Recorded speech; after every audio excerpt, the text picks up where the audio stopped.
జూబ్లీస్‌లో ఎవరు సింహాసనం ఎక్కబోతున్నారు? నవీన్ అన్న గారు వస్తారు. ఎందుకంటే కాంగ్రెస్ పార్టీ ప్రస్తుతం ప్రజాపాలనలో కాంగ్రెస్ పార్టీ చాలా మంచి పనులు చేస్తున్నాయి. గతంలో 10 సంవత్సరాలు బీఆర్ఎస్ పాలన జరిగింది మీకు తెలుసు. ఎన్ని అవినీతి జరిగిందో ప్రతి ఒక్కరికి తెలుసు.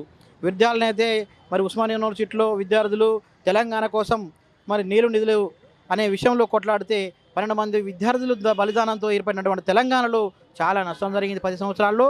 కాబట్టి కాంగ్రెస్ పార్టీ ప్రజాపాలనలో 100% ఉన్నటువంటి పేద నిరుపేద అందరికి కూడా ఒక న్యాయం చేసే విధంగా జరుగుతుంది. మీరు చూసే ఉంటారు పల్లెల్లో ప్రతి ఒక్కరు కూడా ఇల్లు లేని వారికి అందరికీ కూడా ఇండ్లు ప్రతి ఒక్కరికి ఇందిరమ్మ ఇండ్లు కట్టిస్తున్నారు. అదేవిధంగా సన్న బియ్యం ప్రతి ఒక్కరికి సన్న బియ్యం సరఫరా అవుతుంది. మనకు కావాల్సింది పేదవాళ్లకు అండగా ఉండే పార్టీ ఒకటి కాంగ్రెస్ పార్టీ ఈ దేశంలో. అందుకోసమే ఇప్పుడు ఉన్నటువంటి ప్రజలందరూ కూడా ఆలోచించేది ఏంటంటే పేదలకు అందుబాటులో ఉండి ప్రజల సమక్షాన్ని చూసుకునేటువంటి పార్టీ ఏదైతే ఉందంటే కాంగ్రెస్ పార్టీ అని చెప్పేసి కాంగ్రెస్ పార్టీని అత్యధిక మెజార్టీతో గెలుపుతారని చెప్పేసి అనుకుంటున్నాం.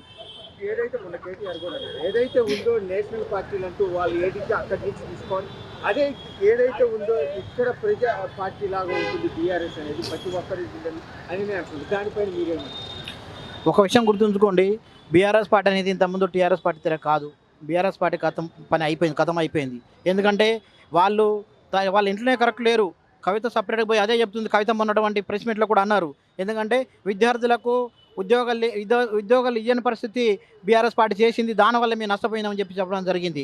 అదేవిధంగా నిరుపేదలను పట్టించుకోలేనటువంటి పార్టీ బీఆర్ఎస్ పార్టీ వల్ల మేము నష్టపోయినాము. అందుకే నేను అడిగిన దానికే నన్ను బయటికి వెళ్ళగొట్టారని చెప్పేసి ఆ కవిత గారే ప్రెస్ మీట్లో చెప్తున్నారు. కాబట్టి మేము ఏముంటున్నామంటే ఎప్పుడైనా నేషనల్ పార్టీలో కాంగ్రెస్ పార్టీ వేరే ఉంటుంది. బీజేపీ కూడా ఇక్కడ వచ్చి చేసేది ఏముండదు. ఎందుకంటే బీజేపీ ప్రాంతాల్లో ఉన్నటువంటి 21 రాష్ట్రాల్లో కూడా వాళ్ళు చేసినటువంటి పనులు కూడా మీరు చూస్తూనే ఉన్నారు. ఇక్కడ ప్రజలకు అందుబాటులో ఉన్న పార్టీ కాంగ్రెస్ పార్టీ కాబట్టి కాంగ్రెస్ పార్టీ ఎట్టి పరిస్థితుల్లో 50,000 మెజార్టీ గెలుస్తుందని చెప్పేసి మేము అనుకుంటున్నాం. ఎందుకు నవీన్ యాదవ్ గారికి ఓటు వేయాలంటే ఏం చెప్తారు?